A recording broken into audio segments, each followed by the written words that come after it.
have to make a name. All our insecurities are on display. This is war with the enemy. Think that it was meant to be. Living in a time where disease is on every screen. I won't let them fester me. I know most are festering. Negativity is a plague for the mentally weak. No mercy, all I got is working. Never stop searching, never quench the thirsty. I'm toxic and psychotic, with this logic you can't stop it. It's been chronic since I was a boy, so neurotic and chaotic. Go to last with the webs I'm weaving, not betraying. Welcome back. Okay, this video I'm gonna be talking about how to use everything on RS5. I'm gonna show you how to launch properly, how you can launch the RS5 on 5600 RPMs and how you can do it on 2000 RPMs. And I also show you a couple tricks and tips for this B8.5. So let's go around and see what we can find. Alright, launch control, the most important thing. Alright, so we're gonna start the car. Right, that V8 sound. So let me turn down the air conditioning. Alright, so what you're gonna do, click on car and make sure it's in dynamic. So any other car you have, probably all the cars work the same. Make sure you put it in sport. Then we have the traction control. So if you just click on it, let me see. If you just click on it, it turns it off, but it's just partially. But if you hold it for 2 seconds, and then it's gonna go off like all the way. So what we did a traction control off, sport in dynamic, and now you're gonna hit a gas and the brake at the same time, and we need to see that 56 RPM, and then we know it's like full launch control. Let's try it.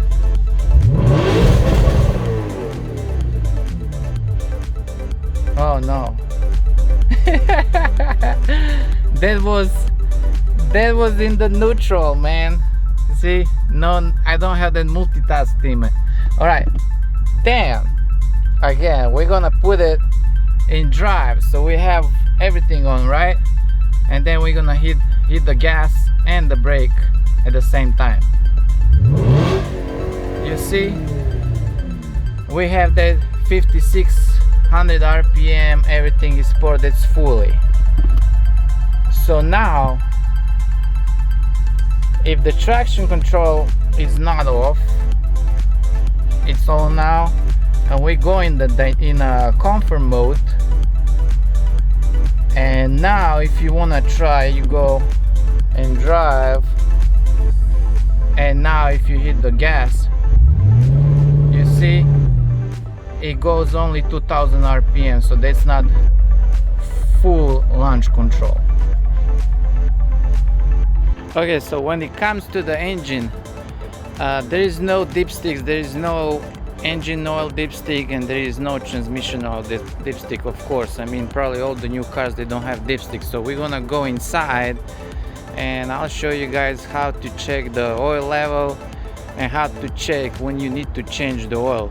But from here, probably everybody knows, this is the air filters right here. We have the coolant, we have the brake oil fluid, we got the fluid for the windshield, and this is where you put the engine oil. So let's go inside and check. I'll show you guys how to check the oil level and the mileage. Okay, so what you need to do, you need to turn on the ignition, just that. Don't turn on the car so all the lights light up. Don't press the brake, click it. So you see in the display it says car system, so you're gonna click on this button right here,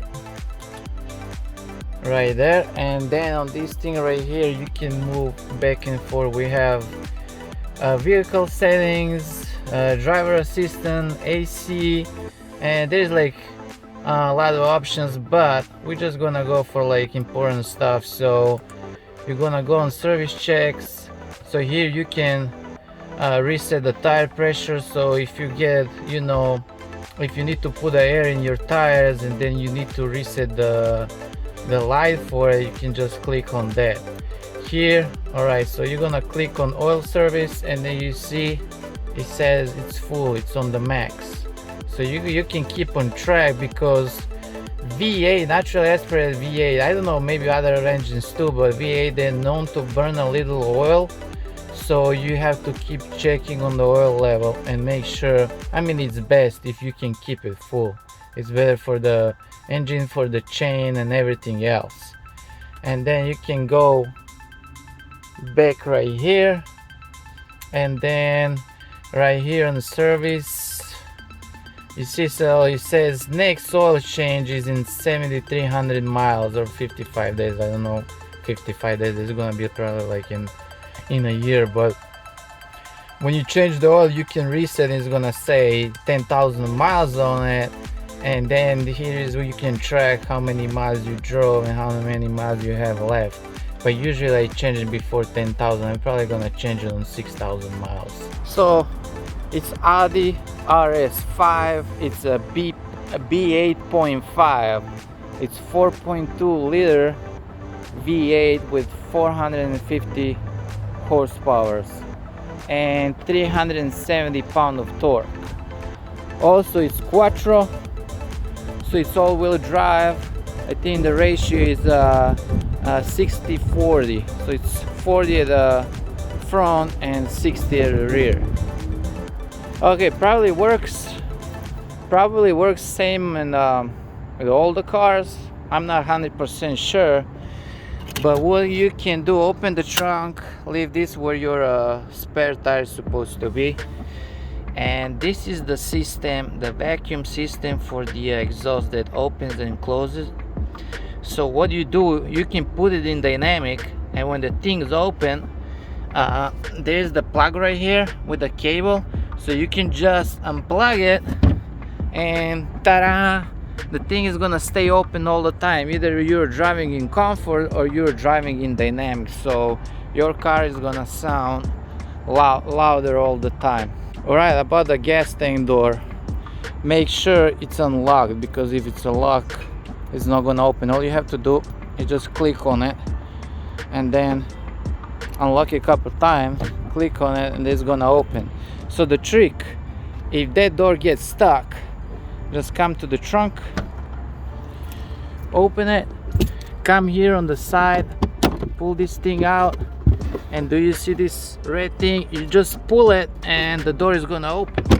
So we have that retrievable trunk spoiler, the spoiler that goes up and down, so it does automatically when you go over 75 miles per hour. So when you slow down, it goes down by itself, but also it looks better when it's up. So what I always do when I get in the car, you just click on it, and then it comes up, and then if you want to put it down, you just hold it, and then it's gonna go down. Do you see the red light? That means it's when the light is on, that means that the spoiler is up. This is e-brake. It's not a handbrake, it's a e-brake. So what you have to do when you start the car, you just pull it up and the brake is on. So when you want to release the e-brake, you hold the brake, you press it down, and it releases. So also what happens is, if you're in the drive and you start moving and you open the driver door, the e-brake is gonna turn on automatically by itself, so the car is gonna stop. I think it's just for like safety and security. Alright guys, thanks for watching. I hope you enjoyed it. It's helpful video, so if anybody needs anything, you can just come and watch the video and figure it out, right? Next video this Friday, I have a lot of videos and I did a lot of launch controls. So I'm gonna do Audi RS5 launch control marathon. So it's gonna be like 6, 7, 8 launch controls in that video, so it's gonna be exciting. Anyway, thank you for watching. Please subscribe hit the like button, and I'll see you guys in the next video. Alright, thanks, bye.